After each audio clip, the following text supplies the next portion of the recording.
Bismillahirrahmanirrahim. Assalamualaikum warahmatullahi wabarakatuh. Perkenalkan, nama saya Devi Eka Wahyuningsih, NIM T 2019-1235. Pada kesempatan kali ini saya akan mempresentasikan hasil penelitian tindakan kelas yang saya lakukan di TK Al-Hodijah. Pada kesempatan kali ini saya mengangkat judul yaitu pengaruh penggunaan metode bernyanyi terhadap perkembangan kognitif siswa bidang rukun iman TK Al-Hodijah, Kertonegoro, Jenggawa, tahun pelajaran 2021-2022. Yuk bareng-bareng kita simak videonya. Bismillahirrahmanirrahim. Di sini kita masuk pada pembahasan. Seperti yang sudah saya singgung di awal, judulnya ialah pengaruh penggunaan metode bernyanyi terhadap perkembangan kognitif siswa grup B bidang rukun iman TK Al-Hodijah, Kertonegoro, Jenggawa, tahun pelajaran 2021-2022. Selanjutnya masuk kepada bab 1, yaitu pendahuluan. Di sini judul sudah saya singgung di awal. Kemudian poin B yaitu latar belakang. Di sini anak usia dini merupakan anak yang mempunyai posisi sebagai golden age atau posisi strategis dalam pengembangan sumber daya manusia, seperti yang ada pada Undang-Undang Nomor 20 Tahun 2003 tentang Sistem Pendidikan Nasional. Pasal 28 menyatakan bahwa 1. Pendidikan anak usia dini diselenggarakan sebelum jenjang pendidikan dasar. Yang kedua, pendidikan anak usia dini dapat diselenggarakan melalui jalur pendidikan formal, informal, dan non-formal. Yang ketiga, pendidikan anak usia dini pada jalur pendidikan formal berbentuk taman kanak-kanak atau TK, Rodotul Atfal, atau bentuk lainnya yang sederajat. Kemudian yang keempat, pendidikan anak usia dini pada jalur pendidikan non-formal berbentuk kelompok bermain, taman penitipan anak TPA, atau bentuk lainnya yang sederajat. Selanjutnya, poin 3 atau C. Permasalahan penelitian tindakan kelas.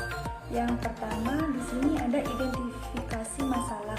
Berdasarkan rumusan masalah yang ada, dapat dilihat bahwasannya siswa-siswi grup B TK Al-Hodijah merupakan siswa-siswi yang dalam kegiatan pembelajaran masih rendah, terutama dalam meningkatkan perkembangan kognitif pada bidang rukun iman. Hal ini disebabkan dari faktor guru dan peserta didik. Kemudian untuk mengatasi masalah tersebut, guru dapat mengubah metode atau teknik pembelajarannya. Selanjutnya, di sini rumusan masalah. Yang pertama, bagaimana pengaruh metode bernyanyi terhadap perkembangan kognitif siswa-siswi grup B bidang rukun iman di TK Al-Hodijah. Yang kedua, bagaimana perkembangan kognitif siswa-siswi grup B di TK Al-Hodijah. Kemudian yang ketiga, apa pengertian bidang rukun iman grup B di TK Al-Hodijah. Selanjutnya, cara pemecahan masalah. Yang pertama, guru dapat mengubah metode lama menjadi metode yang baru, dan metode tersebut sudah diuji atau sering digunakan oleh guru-guru lain. Kemudian yang kedua, menggunakan metode yang asik dan tidak membosankan. Misal, di sini kita menggunakan metode bernyanyi. Selanjutnya, poin E, yaitu tujuan penelitian.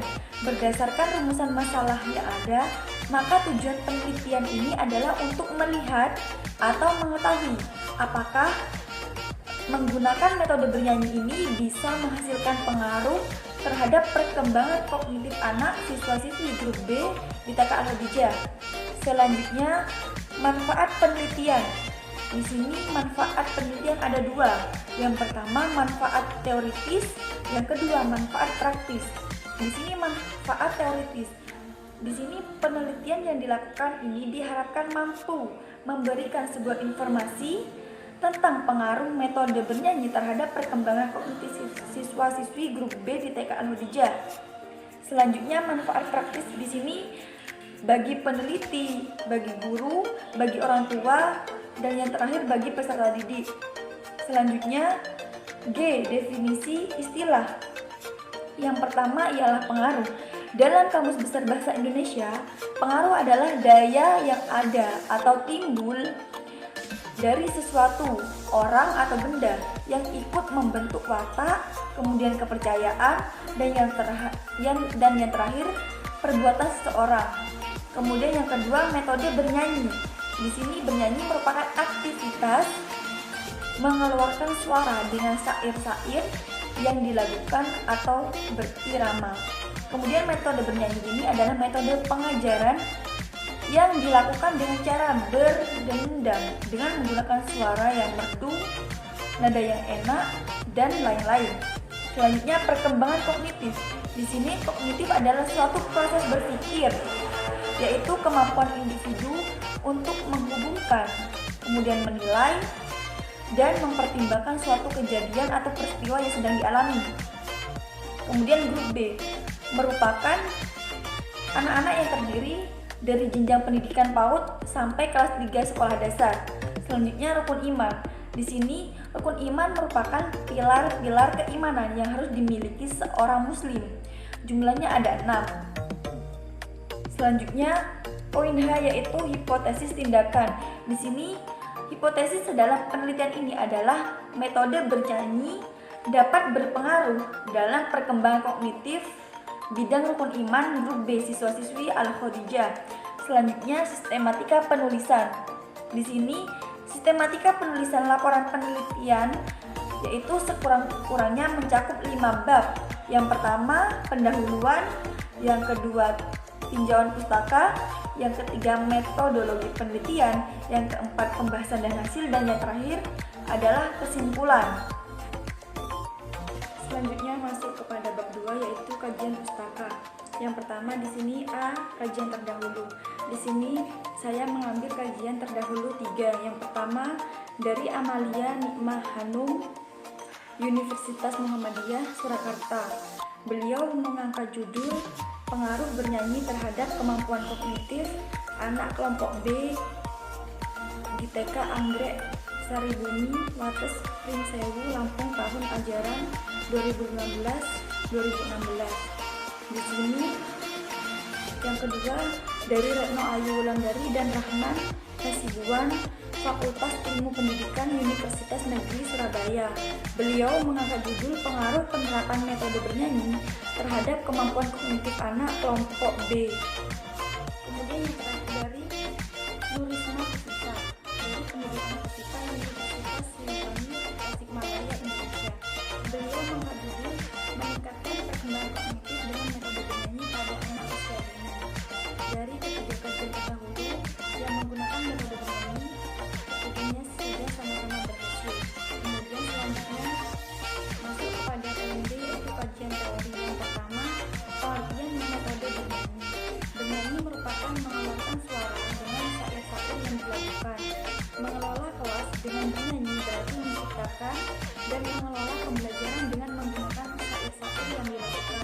Biasanya syair-syair tersebut disesuaikan dengan materi-materi yang akan diajarkan, misal materi bidang rukun iman. Kemudian yang kedua, perkembangan kognitif. Di sini perkembangan kognitif anak melibatkan keterampilan belajar pada anak yang terjadi melalui proses elaborasi di dalam otak dan kegiatan mental internal yang kompleks.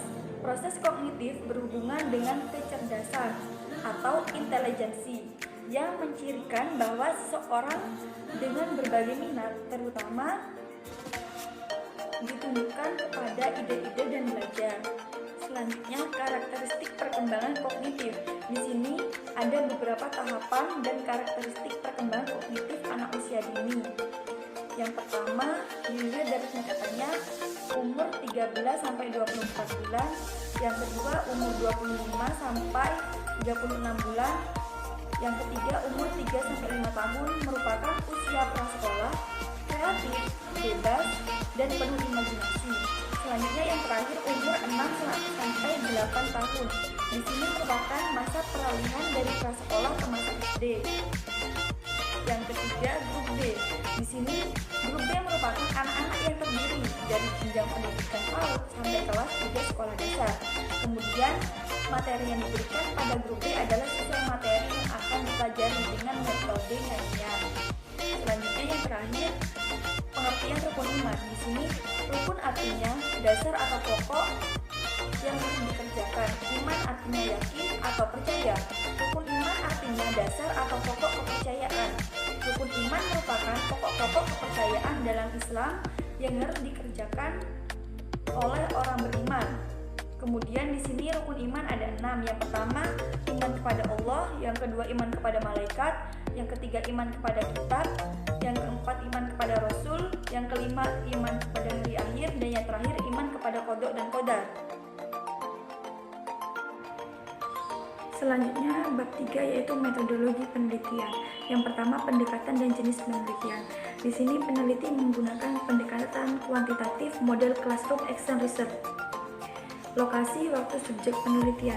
Lokasi di sini TK Al-Hadijah Kertomagoro Jenggawah. Waktu disesuaikan dengan jam pelajaran agama di TK Al-Hadijah. Yang ketiga, subjek penelitian, yaitu siswa-siswi TK Al-Hadijah yang terdiri dari 19 siswa. Prosedur penelitian. Di sini peneliti menggunakan prosedur PTK, model siklus dan spiral, menggunakan 2 siklus 4 tahapan. Lebih tepatnya model yang digunakan ialah desain kemis dan MC tagak. Kemudian poin D yaitu pelaksanaan siklus. Di sini peneliti menggunakan 2 siklus, yang pertama siklus 1 dan yang kedua siklus 2. Sebelum diadakannya siklus, di sini ada sebuah prasiklus yang digunakan oleh peneliti. Kemudian poin E yaitu teknik pengumpulan data. Di sini teknik pengumpulan data peneliti menggunakan yang pertama tes, yang kedua wawancara, yang ketiga observasi. Kemudian yang F, instrumen penelitian. Di sini menjelaskan secara rinci sebuah instrumen yang digunakan untuk mengumpulkan sebuah data sesuai dengan teknik yang telah ditentukan. Kemudian G, teknik analisis data. Di sini peneliti menggunakan teknik analisis data deskriptif dengan cara yang pertama menghitung jumlah, yang kedua menghitung rata-rata, yang ketiga menghitung nilai persentase. Kemudian poin H yaitu keabsahan data. Pengujian kredibilitas data dalam PTK dapat dilakukan melalui triangulasi proses, yaitu sesaat setelah pelaksanaan maka peneliti melakukan kegiatan refleksi dan diskusi. Kemudian di sini poin I, indikator kinerja. Di sini indikator kinerja yang ingin diperoleh dalam penelitian tindakan kelas yaitu sebuah pengaruh dalam penggunaan metode bernyanyi terhadap perkembangan kognitif siswa di TK Al-Hadijah. Kemudian tim peneliti. Di sini tim peneliti merupakan salah satu ciri atau karakteristik penelitian kuantitatif, yaitu manusia sebagai alat atau sebagai instrumen. Maka kehadiran peneliti sangat diperlukan pada penelitian kali ini. Kemudian masuk pada bab 4 yaitu hasil dan pembahasan. Di sini poin A yaitu gambar dan objek penelitian. Terdiri dari sejarah lembaga, visi misi dan tujuan lembaga, struktur singkat lembaga, kondisi sumber daya manusia, sarana dan prasarana. Visi dan misi terwujudnya taman kanak-kanak yang unggul dapat menumbuh kembangkan tanggung jawab, beriman, berbudi pekerti, berdisiplin, kreatif, berprestasi, dan cinta pada sesama. Misinya satu, menanamkan kedisiplinan, mandiri dan tanggung jawab. Yang kedua, mewujudkan siswa yang beriman, berbudi luhur, cerdas dan berprestasi. Yang ketiga, meningkatkan mutu yang mampu bersaing dan mempunyai nilai tambah, mewujudkan rasa cinta dan peduli kepada sesama, secara khusus bagi anak yang lemah. Yang terakhir, menciptakan lingkungan yang aman, nyaman, bersih, dan indah. Kemudian masuk kepada bab 4 yaitu hasil dan pembahasan. Di sini poin A yaitu gambar dan objek penelitian. Terdiri dari sejarah lembaga, visi misi dan tujuan lembaga, struktur singkat lembaga, kondisi sumber daya manusia, sarana dan prasarana. Visi dan misi terwujudnya taman kanak-kanak yang unggul dapat menumbuh kembangkan tanggung jawab, beriman, berbudi pekerti, luhur, disiplin, kreatif, berprestasi, dan cinta pada sesama. Misinya, satu, menanamkan kedisiplinan, mandiri, dan tanggung jawab. Yang kedua, mewujudkan siswa yang beriman, berbudi luhur, cerdas, dan berprestasi. Yang ketiga, meningkatkan mutu, yang mampu bersaing dan mempunyai nilai tambah, mewujudkan rasa cinta dan peduli kepada sesama, secara khusus bagi anak yang lemah. Yang terakhir, menciptakan lingkungan yang aman, nyaman, bersih, dan indah. Kemudian sekarang masuk pada poin B, yaitu hasil dari penelitian. Di sini sebelum masuk kepada siklus yang sudah saya paparkan di awal, di sini masuk kepada prasiklus atau hasil dari prasiklus. Di sini hasilnya ialah hasil data siswa yang memperoleh nilai lebih dari 2 ke atas sebanyak 7 orang dengan persentase hanya 23,1%. Hasil tersebut belum mencapai sebuah standar ketuntasan belajar secara klasikal. Maka peneliti di sini memerlukan sebuah perbaikan pembelajaran. Kemudian masuk kepada hasil dari siklus 1. Di sini hasil dari siklus 1 yaitu jadi dari analisis yang dilakukan pada siklus 1, hasil data yang diperoleh nilai lebih dari 2 ke atas sebanyak 9 orang. Jadi di sini sudah ada peningkatan sedikit dengan presentasi 27,3%. Hasil tersebut belum mencapai standar ketuntasan belajar secara klasikal juga. Maka di sini peneliti harus melakukan sebuah rencana perbaikan dalam sebuah pembelajaran pada siklus 2. Kemudian di sini hasil dari siklus 2. Pelaksanaan siklus 2 ini apabila dilihat per aspek, yaitu aspek ketuntasan. Di sini maka hasil refleksi analisis dari data siswa yang memperoleh nilai lebih dari 2 bintang ke atas meningkat jumlahnya menjadi 15 orang. Dapat dilihat bahwasanya di sini sudah ada peningkatan yang signifikan dengan persentase 87,3. Di sini sudah dapat dikatakan mencapai ketuntasan dari jika dilihat dari klasikal siswa yang mendapat nilai lebih dari 2 bintang ke atas sudah mencapai 87% berdasarkan hasil yang dicapai di sini. Maka data penelitian ini cukup untuk bahan analisis suatu karya ilmiah sesuai dengan prosedur yang ada. Kemudian masuk pada poin C, yaitu pembahasan. Di sini penggunaan metode bernyanyi pada materi rukun iman dilaksanakan pada pembelajaran dalam setiap siklus, yaitu siklus 1 dan siklus 2. Kemudian dalam pembelajaran materi rukun iman dengan metode bernyanyi ini akan mempermudah peserta didik mempelajari dan menghantarkan peserta didik melaporkan, mendapatkan hasil yang memuaskan karena metode bernyanyi ini sangat mudah, tidak menyulitkan, tidak membosankan, sehingga peserta didik dapat merespon materi pembelajaran dengan baik dan dapat mencapai sebuah tujuan pembelajaran yang sudah ditentukan dari awal. Selanjutnya, berdasarkan hasil penelitian di sini, pembelajaran yang dilakukan dengan penggunaan metode bernyanyi ini mendapatkan peningkatan dari mulai prasiklus menuju siklus 1 dan siklus 2. Selanjutnya masuk kepada bab 5, yaitu penutup. Di sini kesimpulan dari sebuah laporan tersebut, yaitu berdasarkan hasil penelitian yang sudah dilakukan oleh peneliti dapat ditarik sebuah kesimpulan bahwasanya penggunaan metode bernyanyi ini yang diterapkan di TK Al-Khadijah Grup B membuahkan hasil yang memuaskan terhadap perkembangan kognitif siswa dari mulai prasiklus sampai dengan siklus 2 atau siklus yang terakhir. Selanjutnya, saran-saran bagi kepala sekolah TK Al-Khadijah Grup B Kertonegoro diharapkan terus mendukung serta meningkatkan profesionalisme para guru dalam menerapkan berbagai metode pembelajaran yang kreatif dan menarik seperti metode bernyanyi, agar dapat meningkatkan kemampuan mengingat atau kognitif siswa dan memahami pada pembelajaran terutama yaitu bidang rukun iman.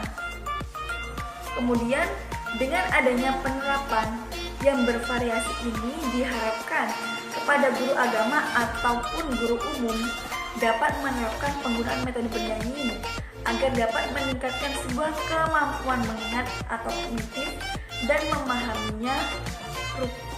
memahami sebuah bidang yang kita kaji yaitu bidang rukun iman. Kemudian yang ketiga, bagi siswa TK Al-Hudijah grup D terutama untuk lebih meningkatkan cara belajar dan mengembangkan kreativitas dan daya pikir kritis yang ada pada diri siswa melalui penggunaan metode bernyanyi agar dapat meningkatkan kemampuan mengingat atau kognitif.